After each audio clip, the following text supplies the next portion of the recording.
श्रीमद्भागवत महापुराण के छठे स्कंद का चौथा अध्याय। दक्ष के द्वारा भगवान की स्तुति और भगवान का प्रादुर्भाव। राजा परीक्षित ने पूछा, हे भगवान, आपने संक्षेप में तीसरे स्कंद में इस बात का वर्णन किया कि स्वयंभू मनवंतर में भगवान, असुर, मनुष्य, देवता, सर्प और पशु पक्षी आदि की सृष्टि कैसे हुई।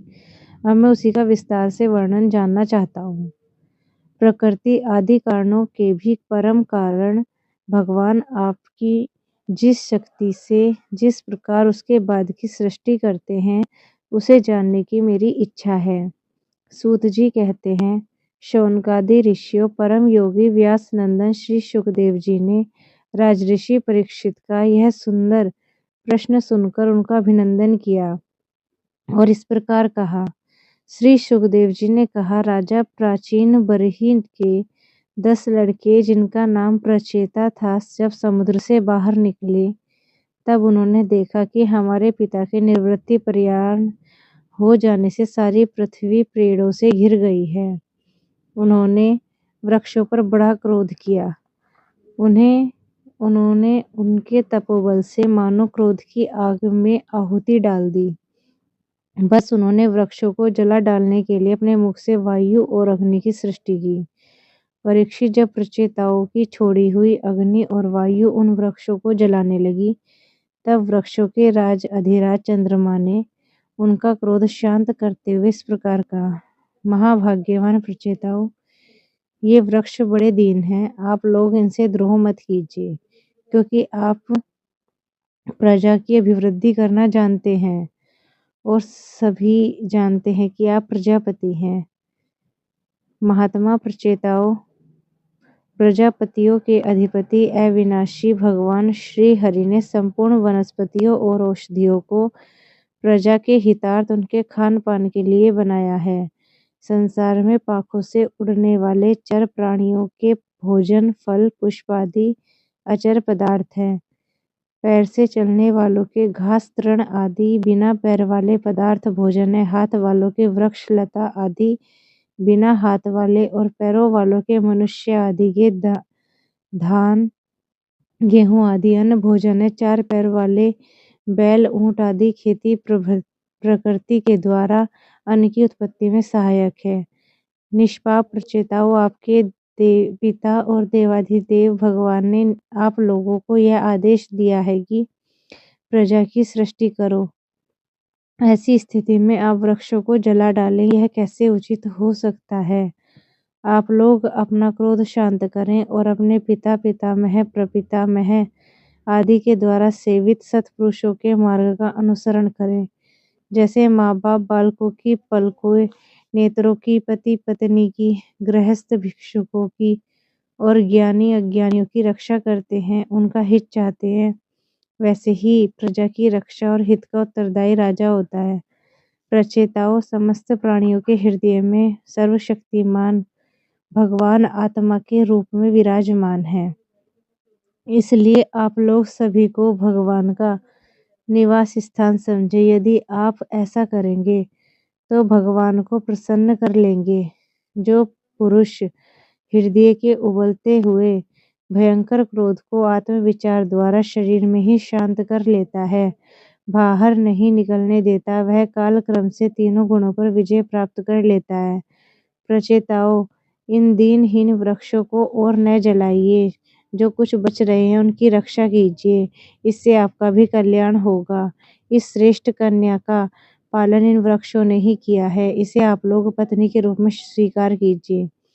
परीक्षित, वनस्पतियों के राजा चंद्रमा ने प्रचेताओं को इस पर समझा बुझाकर उन्हें प्रमलोचा अप्सरा की सुंदरी कन्या दे दी और वे वहां से चले गए। प्रचेताओं ने धर्म अनुसार उनका पानी ग्रहण किया। उन्हीं प्रचेताओं के द्वारा उस कन्या के गर्भ से प्राचेतस दक्ष की उत्पत्ति हुई। फिर दक्ष की प्रजा सृष्टि से तीनों लोक भर गए। इनका अपनी पुत्रियों पर बड़ा प्रेम था। इन्होंने जिस प्रकार अपने संकल्प और वीर्य से विविध प्राणियों की सृष्टि की, वह मैं सुनाता हूँ। तुम सावधान होकर सुनो।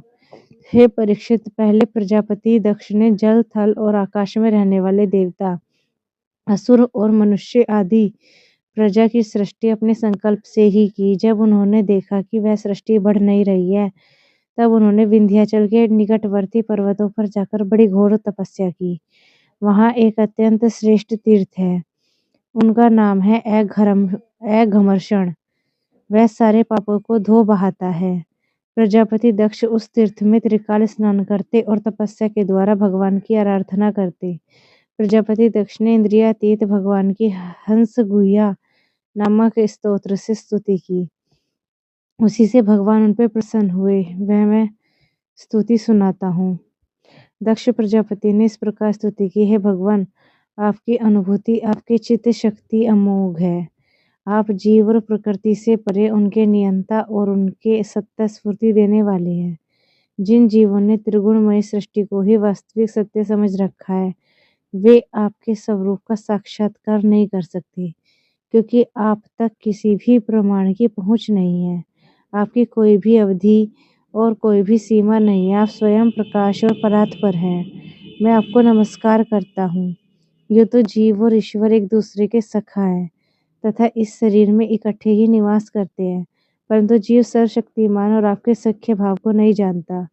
ठीक वैसे ही जैसे रूप, रस, गंध आदि विषय अपने प्रकाशित करने वाले नेत्र, घ्राण आदि इंद्रिय वृत्तियों को नहीं जानते, क्योंकि आप जीव और जगत के दृष्टा हैं, दृश्य नहीं है।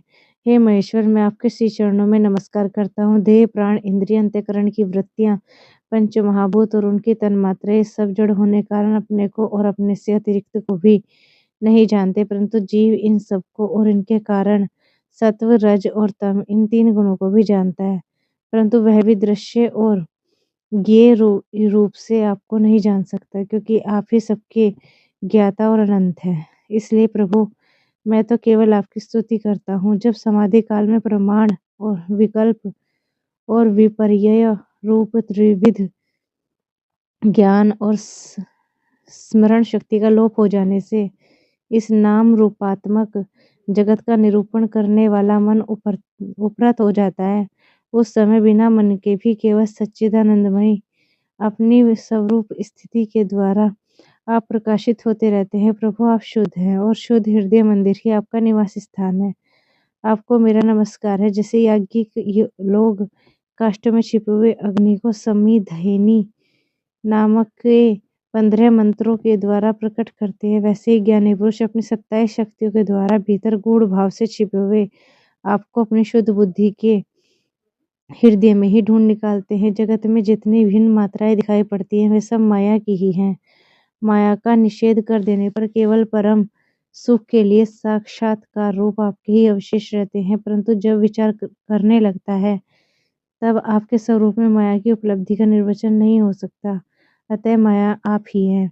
अतः सारे नाम आपके, सारे रूप हैं आपके। प्रभु, आप मुझे पे प्रसन्न होइए और मुझे आत्म प्रसाद से परिपूर्ण कर दीजिए। प्रभु, जो कुछ वाणी से कहा जाता है और जो कुछ मन, बुद्धि और इंद्रियों से ग्रहण किया जाता है, वह सब आपका स्वरूप नहीं है, क्योंकि वह तो गुण रूप है और आप गुणों की उत्पत्ति और प्रलय के अधिष्ठान है। आप में केवल उनकी प्रतीति मात्र है। हे भगवान, आप में यह सारा जगत स्थित है, आपसे ही निकला है और आपने और किसी के सहारे अपने आप से ही इसका निर्माण किया है। यह आपका ही है और आपके लिए ही है। आप ही बनने वाले हैं, आप ही बनाने वाले हैं। इस रूप में बनने वाले भी आप हैं, बनाने वाले भी आप हैं। बनने बनाने की विधि भी आप हैं। आप ही सबसे काम लेने वाले हैं। जब कार्य और कारण का भेद नहीं था, तब भी आप स्वयं सिद्ध स्वरूप से स्थित थे। इसी से आप सबके कारण हैं। सच्ची बात भी है कि आप जीव जगत के भेद से और स्वगत भेद से सर्वथा रहित एक अद्वितीय हैं। आप स्वयं ब्रह्मा हैं। आप मुझ पे प्रसन्न हो जाइए। प्रभु, आपकी ही शक्तियाँ वादी प्रतिवादियों के विवाद और संवाद का एकमत विषय होती है। उन्हें बार बार मोह में डाल दिया जाता है और आप अनंत अप्राकृत कल्याण गुणगणों से युक्त और स्वयं अनंत है। मैं आपको नमस्कार करता हूँ। हे भगवान, उपासक लोग कहते हैं कि हमारे प्रभु हस्त पाद आदि से युक्त साकार विग्रह है और सांख्यवादी कहते हैं कि भगवान हस्तपाद आदि विग्रह से रहित निराकार है। यद्यपि इस प्रकार के वे केवल एक वस्तु के ही दो परस्पर विरोधी धर्मों का वर्णन करते हैं, परंतु फिर भी उनमें विरोध नहीं है, क्योंकि दोनों एक ही परम वस्तु में स्थित हैं। बिना आधार के हाथ पैर का होना संभव नहीं है, और निषेध की भी न कोई अवधि होनी चाहिए। आप वही आधार और निषेध की अवधि हैं। इसलिए आप साकार और निराकार दोनों से ही अविरुद्ध संप्रब्रह्मा हैं। हे प्रभु, आप अनंत हैं। आपका न तो कोई प्राकृत नाम है, न ही कोई प्राकृत रूप है। फिर भी जो आपके चरण कमलों का भजन करते हैं, उन पर अनुग्रह करने के लिए आप अनेक रूपों में प्रकट होकर अनेकों लीलाएं करते हैं, तथा उन रूपों से लीलाओं के अनुसार अनेकों नाम धारण करते हैं। हे परमात्मन, आप मुझ पे कृपा प्रसाद कीजिए। लोगों की उपासनाएं प्रायः साधारण कोटि की होती हैं, अतः आप सब में हृदय में रहकर उनकी भावना के अनुसार भिन्न भिन्न देवताओं के रूप में प्रतीत होते रहते हैं। ठीक वैसे ही जैसे हवा गंध का आश्रय लेकर सुंदर प्रतीत होती है, परंतु वास्तव में सुगंधित नहीं होती, ऐसे ही सबकी भावनाओं का अनुसरण करने वाले प्रभु मेरी अभिलाषाओं को पूर्ण करें। श्री सुखदेव जी कहते हैं, हे परीक्षित, विंध्याचल के अघमर्षण तीर्थ में जब प्रजापति दक्ष ने इस प्रकार की स्तुति की, तब भक्तवत्सल भगवान उनके सामने प्रकट हुए। उस समय भगवान गरुड़ के कंधों पर चरण रखे हुए थे। विशाल व हष्टपुष्ट 8 भुजाएं थी। उनमें चक्र, शंख, तलवार, ढाल, बाण, धनुष, पाश और गदा धारण किए हुए थे। वर्षाकालीन मेघ के समान श्यामल शरीर पर पीतांबर फहरा रहा था। मुखमंडल प्रफुल्लित था। नेत्रों से प्रमाद की वर्षा हो रही थी। घुटनों तक वनमाला लटकी हुई थी।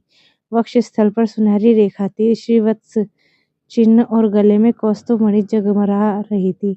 बहुमूल्य किरीट, कंगन, मकराकृत कुंडल, करधनी, अंगूठी, कड़े नुपुर और बाजूबंद अपने अपने स्थान पर सुशोभित थे। त्रिभुवनपति भगवान ने त्रैलोक के विमोहन रूप धारण कर रखा था। नारद, नंद, सुनंद आदि पार्षद उनके चारों ओर खड़े थे।